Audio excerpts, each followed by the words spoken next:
안녕하세요. 사연 읽어주는 여자 N사연 라디오입니다. 구독과 좋아요는 저에게 큰 힘이 됩니다. 오늘의 사연 시작하겠습니다.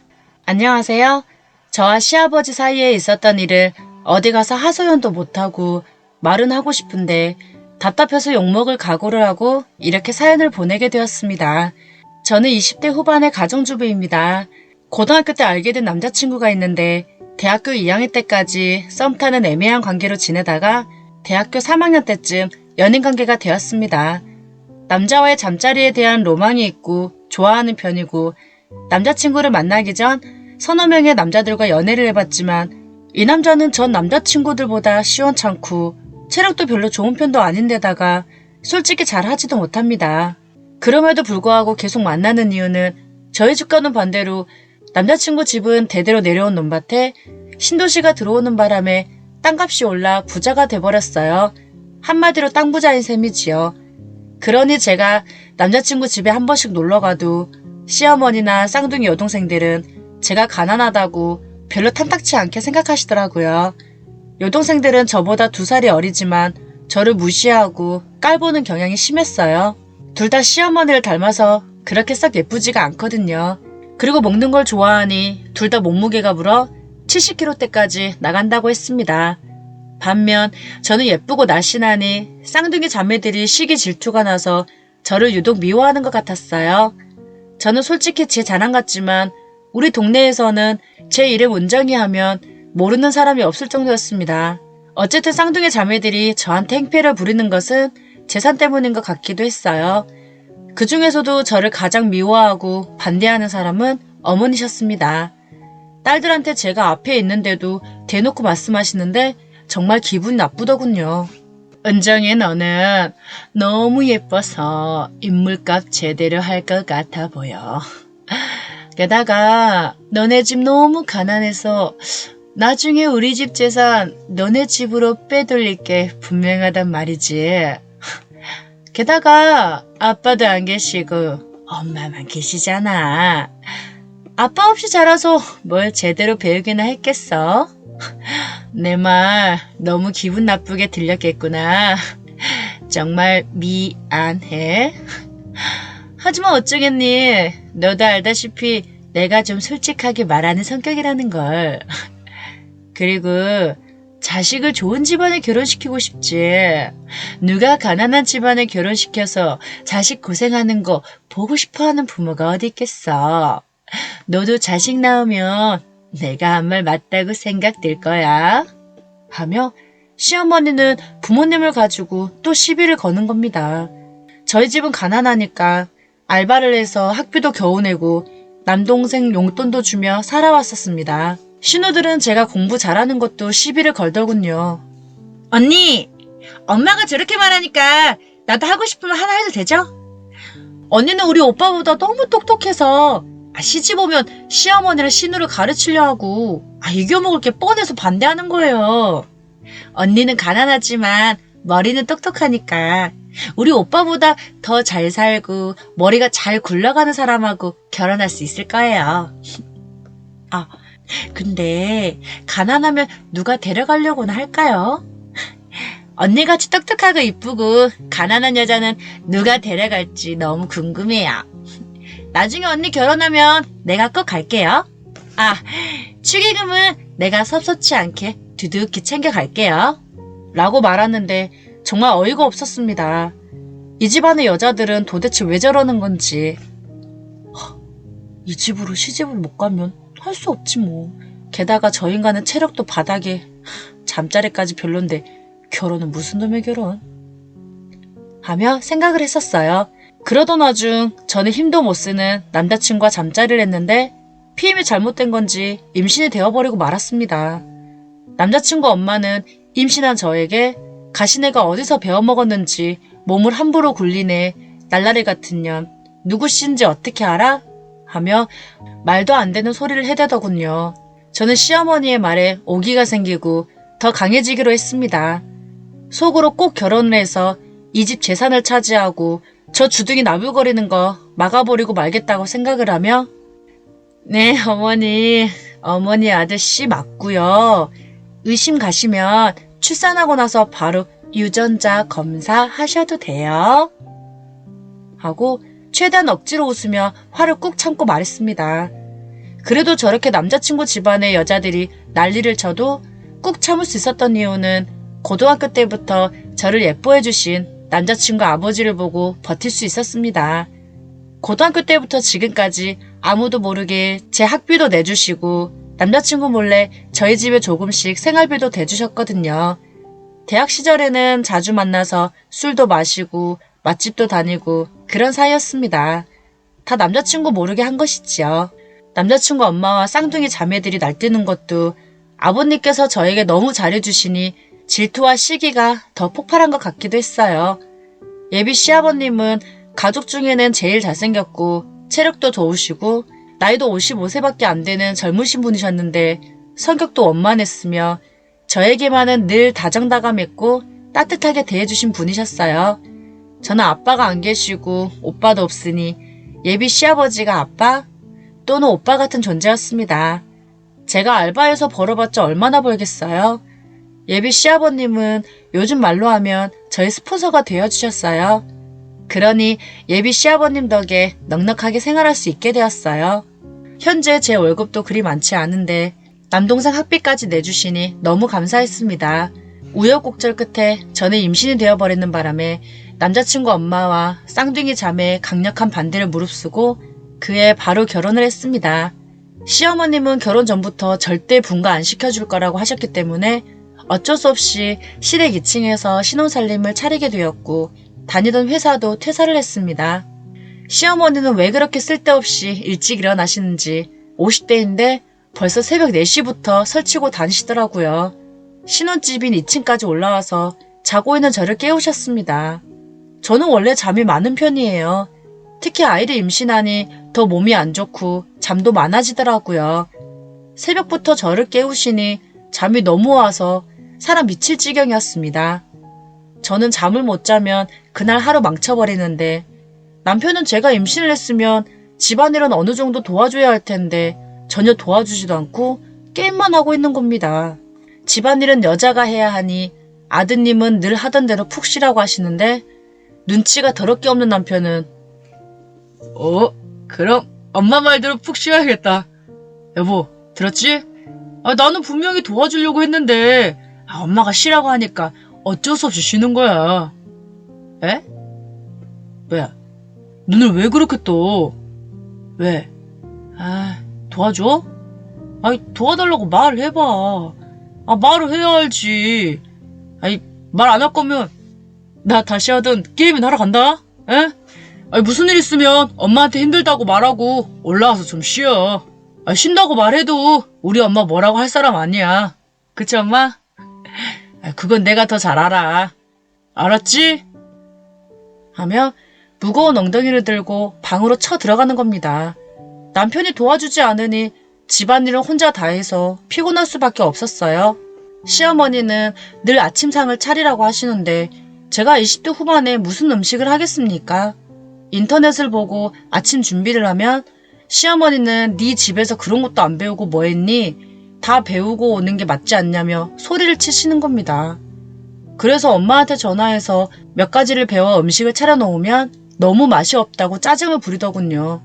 그러나 시아버지께서는 정말 맛있네. 이렇게 맛있는 김치찌개는 처음 본다.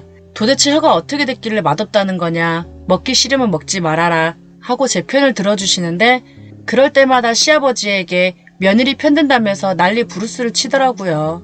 시아버지는 밥 먹고 산책이나 가자고 귓속말로 해주시는데 그걸 본 시어머니는 밥 먹고 청소해야지 가긴 어딜 가냐며 임신한 저를 괴롭혔습니다. 시아버지는 그놈의 청소는 아무나 하면 되는 거고 청소기 쓱 돌리면 되잖아. 임신한 우리 이쁜 은정이한테 그걸 꼭 시켜야 돼? 얘 팬네야. 웬만하면 은정이 좀 그만 괴롭혀라. 당신이 하도 괴롭히니까 저 수척해지고 피부도 거칠어진 것 좀 봐. 시집살이 그만 시켜. 라고 말씀을 해주시니 너무 기분 좋았습니다. 하지만 시어머니는 그런 말에도 전혀 굴하지 않고 수척해진 건 입덧 때문에 잘 못 먹어서 그렇지 괴롭혀서 그런 거 아니라고 하며 누가 보면 내가 못된 시어머니인 줄 알겠다고 하는 겁니다. 그러면서 남들이 보면 둘이 애인인 줄 알겠다며 그만 좀 히히덕거리라고 하더라고요. 시아버지는 태교에 안 좋으니 2층으로 가서 쉬고 있다가 전화하면 내려와서 같이 산책이나 가자며 맛있는 것도 사주신다고 말씀해 주셨습니다. 저는 시어머니 앞에서 일부러 역시 우리 아빠가 최고라니까. 아빠 사랑해요. 하고 약을 올리고 2층으로 올라갔습니다. 시어머니는 제 뒤통수 뒤로 저거 말하는 꼴하지 마라. 시아버지한테 아빠? 그리고 사랑해? 와, 저게 말 한마디도 안 지고 말하는 거 봐. 여보, 봐봐. 내가 저렇게 지고 산다고 했지. 아이고. 내가 며느리한테 이렇게 당하고만 살아야 하나? 하며 시아버지께 징징거리셨어요. 저는 시어머니에게 제가 그렇게 보기 싫으면 분가 허락해 주시는 대로 원룸이라도 얻어서 나가 살 거라고 말하니 시어머니는 펄쩍 뛰면서 뭐라 하시더니 그래도 분이 안 풀리셨는지 저희 엄마한테 전화를 해서 당신 딸 좀 데리고 가라며 악을 쓰시는 겁니다. 우리 엄마는 잘못한 게 없는데도 시어머니한테 죄송하다고 말하는 것 같았어요. 그 상황이 너무나 화가 나서 외투만 걸치고 집을 나와 걷고 있으니 잠시 뒤 시아버지께서 같이 가자고 뛰어오시는데 얼마나 반가웠는지 시아버지를 보자마자 품에 안겨서 울고 말았습니다. 저 때문에 갑자기 시어머니 전화 받고 당황해하면서 죄송하다는 말만 연신해대는 엄마 생각을 하니 더 눈물이 나더군요.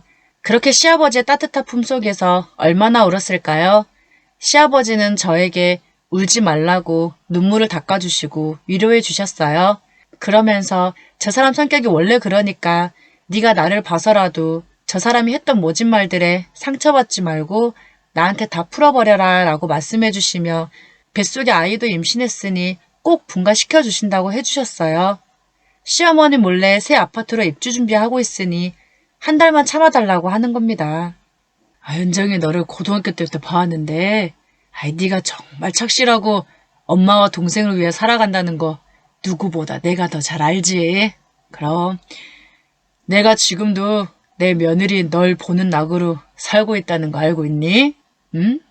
라고 말씀을 덧붙여 해주시는데 너무 감사했습니다. 아빠 정말 감사해요. 절 이렇게까지 생각해 주시고 고등학교 때부터 지금까지 제 용돈, 생활비, 그리고 학자금까지 다 내주셨잖아요. 그때부터 아빠의 사랑 덕분에 돈 걱정을 덜 할 수 있었어요. 솔직히 남편보다 아빠를 더 좋아해서 결혼했어요. 남편은 아직 철이 없어서 집에서는 게임이나 하고 술이나 마시고 게다가 직장도 없으니 논팽이나 다름없잖아요. 아빠 돈만 바라보는 사람이라서 이 사람의 재산을 받으면 금방 망해버릴지도 몰라요. 라고 말을 했더니 시아버지는 그 말이 맞다고 제 말에 맞장구를 쳐주셨습니다. 시아버지는 재산을 물려주게 된다면 저에게 다 주고 싶은데 법적으로 그럴 수가 없으니 너무 안타깝다고 해주시더라고요.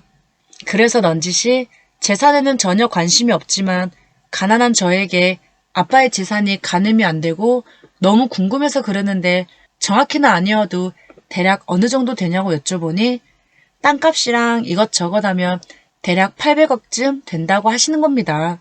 그 금액이 저에게는 상상 초월 그 이상이어서 너무 깜짝 놀랐습니다. 그런 제 모습을 보고 현금도 은행에 어느 정도 있으니 수시로 현금을 저에게 줄 테니 잘 관리해달라고 해주셨습니다. 저는 절 믿어주셔서 감사하다고 말을 했고 시아버지와 그렇게 행복한 산책을 하고 집으로 돌아왔습니다. 그렇게 시간이 흘러 임신 7개월쯤 되었을 무렵 쌍둥이 자매가 미국으로 유학을 간다고 하는 겁니다. 제가 봤을 땐 공부도 제대로 못하면서 거기 가서 뭘 배워온다는 건지. 좌우지간에 미국으로 유학을 떠났고 시어머니는 여자들만 멀리 보내면 마음이 편치 않다고 절대 놀러 가는 거 아니고 아이들 뒷바라지 하러 가는 거라고 통보 비슷하게 하시고는 같이 미국으로 가버리셨습니다. 처음으로 시어머니의 선택에 감사의 인사를 드렸던 날이었어요. 드디어 시어머니와 신우들의 괴롭힘에 겨우 벗어날 수 있었습니다. 집에는 시아버지와 남편, 그리고 저뿐이었어요. 시아버지는 시어머니가 안 계시니 며느리인 저를 자기 딸보다 더 예뻐해 주시고 사랑을 주셨습니다. 그러던 중 남편은 시아버지의 소개로 미국에 있는 회사에 운 좋게 취직이 되어 시어머니와 신우들을 따라 미국으로 건너갔습니다. 그렇게 시아버지와 저만 집에 남았고 뱃속의 아이는 잘 자라고 있었어요. 시아버지께서 주신다는 아파트는 분가하기 애매해서 엄마와 동생이 살고 있습니다. 저는 시아버지와 있는 게 더 편해졌어요.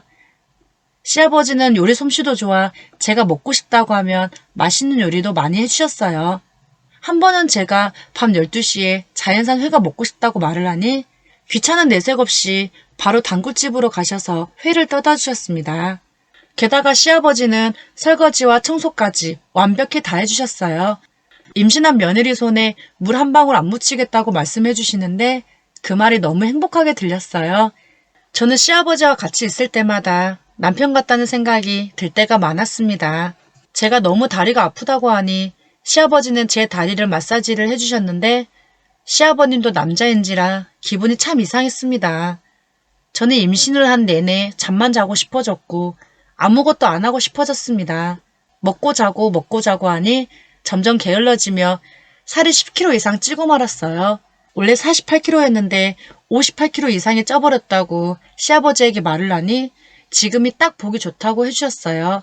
저는 임신을 했지만 확실히 그때 더 예쁜 것 같긴 했어요. 시아버지는 불러오는 제 배를 보고 한 번씩 손주가 잘 있는지 확인해보고 싶다며 제 배를 만져주기도 했어요. 서로 사이가 좋기 때문에 저는 시아버지께서 배를 만져주시니 기분이 이상하면서도 싫지만은 않았습니다. 그렇게 해서 저는 아이를 무사히 출산할 수 있게 되었고 산부인과에서 시아버지는 제 보호자 역할로 모든 일을 다 해주셨고 제일 좋은 조리원에서 조리를 했고 산후조리가 끝난 후 제 몸매를 위해 요가, 헬스, 모든 것을 지원해 주셨습니다. 그 덕에 처녀 때의 완벽한 몸매보다 더 업그레이드가 된 것 같았어요. 시아버지는 저를 보고 예뻐지고 더 섹시해졌다고 해주셨는데 기분이 좋더군요. 아이는 돌보미 이모에게 맡기고 쇼핑도 하고 음식도 맛있는 걸 사주시는데 그렇게 같이 있는 시간이 길어지다 보니 어느 순간 시아버지가 남자로 보이기 시작했습니다. 시아버지는 제가 필요한 모든 것들을 해주셨고 워낙 부자이시니 저에게 용돈도 월 1,000 이상 주셨습니다. 그러던 어느 날 시아버지는 저에게 같이 밖에 나가서 밥을 먹자고 하시더니 밥을 먹다가 분위기에 끌려 술도 한 잔 마시게 되었습니다. 술에 취하니 저는 시아버지가 더 멋있게 보였고 남자로 보이기 시작했습니다. 저는 시아버지께 너무 잘해주셔서 감사하다고 했고 이 은혜를 어떻게 갚아야 할지 모르겠다고 말을 하니 시아버지는 그러면 오늘부터 시아버지와 며느리를 버리고 너는 내 여자친구가 되고 나는 네 남자친구가 되면 어떻겠냐고 말을 해주시는데 저는 깜짝 놀랐습니다. 하지만 저는 당황하지 않고 아버님은 저에게 모든 것을 다 해주시는데 제가 여자친구 정도는 못 해주겠어요? 여자친구 말고 애인 하면 어때요? 라고 하며 한술 더 떠서 말씀드리니 시아버지는 그 말이 제일 듣고 싶었던 말이었다며 저를 안고 키스를 해버리시는 겁니다. 그렇게 서로를 안고 키스를 했으며 사랑한다고 여러 번 말을 했고 시아버지와 저는 금단의 선을 넘어가고 있었습니다. 현재 남편은 제 곁에 없고 남자가 그리웠거든요. 게다가 남편에게 시아버지께서 나이가 있는 사람치고는 정력이 세다는 말을 들은 게 생각이 나는 겁니다. 그래서 더 확인해보고 싶은 마음에 시아버지를 남자로 받아들이고 싶었어요. 그렇게 한참을 껴안다가 식당 옆에 있는 고급 호텔로 저를 데려가 주셨고 그곳에서 남편과는 전혀 다른 모습을 보여주셨습니다. 시아버지와 저는 금단의 선을 완전히 넘어버렸고 시간 가는 줄도 모르고 서로의 사랑을 밤새도록 확인했습니다. 가족들이 집에 없기 때문에 시아버지와 저는 그냥 보통의 부부 사이처럼 행동했어요.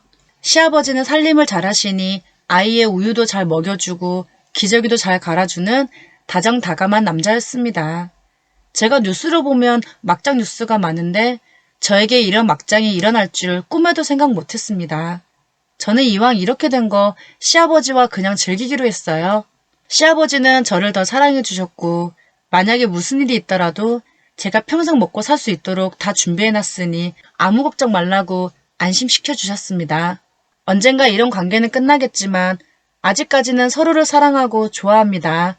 저에게 미쳤다고 할지 모르지만 이런 일이 정말 많을 거라고 생각해요. 들키기 전까지만 이 행복을 즐기려고 합니다. 제 사연을 들어주셔서 감사합니다. 재미있게 들으셨나요? 재미있게 들으셨다면 구독과 좋아요, 알림 버튼 눌러주시고 댓글 많이 많이 남겨주세요. 오늘도 사연 들어주셔서 감사합니다. 안녕!